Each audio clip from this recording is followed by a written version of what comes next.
আমি আমার বাস্তব জীবনের একটি ঘটনা বলি। আমার মা তখন বেঁচে ছিল। আপনারা জানেন, আমি চাকরি করি, সবসময় পরিবার থেকে দূরে থাকি, অনেক দূরে থাকি, 2 মাস 3 মাস পর বাড়ি যাই। তো তখন মোবাইলের যুগ ছিল না, চিঠিপত্রের যুগ ছিল। তো আমি সেই সময় সেই বাংলাদেশের দুর্গম পাহাড়ি এলাকা বান্দরবনে ছিলাম। তো সেখান থেকে আমি রওনা করেছি। তা আমি যখন রওনা করেছি, তখন আমার মা আমার সহধর্মিণীকে বলছে, বৌমা, জানো, আজকে আমার ছেলে আসতেছে। তখন আমার স্ত্রী বলেছিল, কি বলেন, আপনার ছেলে আসতেছে? সে তো আমাকে চিঠিতে বলেছে আরো 1.5 মাস পরে আসবে, 1 মাস পরে আসবে। কিন্তু মা বলেছে যে না, তুমি আমার পছন্দ মতো খাবারগুলো সেগুলো রান্না করতে মা বলেছে আমার সহধর্মিণীকে।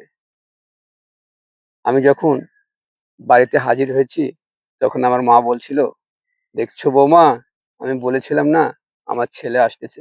হ্যাঁ বন্ধুরা, এই গল্পটি করার উদ্দেশ্য হচ্ছে, আপনার যদি মা বেঁচে থাকে, বাবা বেঁচে থাকে, তাদেরকে সম্মান করুন, তাদেরকে কখনো অবহেলা করবেন না। কারণ আপনার আমার আমাদের হৃদয়ের অন্তরের খবরটা একমাত্র মা জানে। আজ মা নেই, বাড়িতে গেলে ভালো লাগে না, শূন্যতা লাগে। কেউ আর আমাকে ডাকে না, খোকা তুই কেমন আছিস রে। জানেন, আমি যখন আমার শরীর স্বাস্থ্য অনেক ভালো থাকতো, তখনও মা দেখে বলতো, খোকা রে, তুই এত বেজে গেছিস কেন রে? তুই কি সঠিক মতো খাবার খাসনি? তুই কি খাসনি খাবার? এটাই হচ্ছে মা।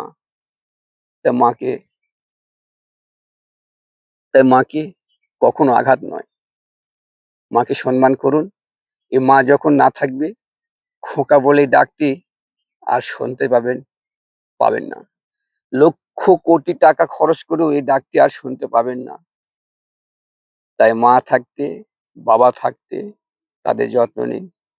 ভালো থাকবেন।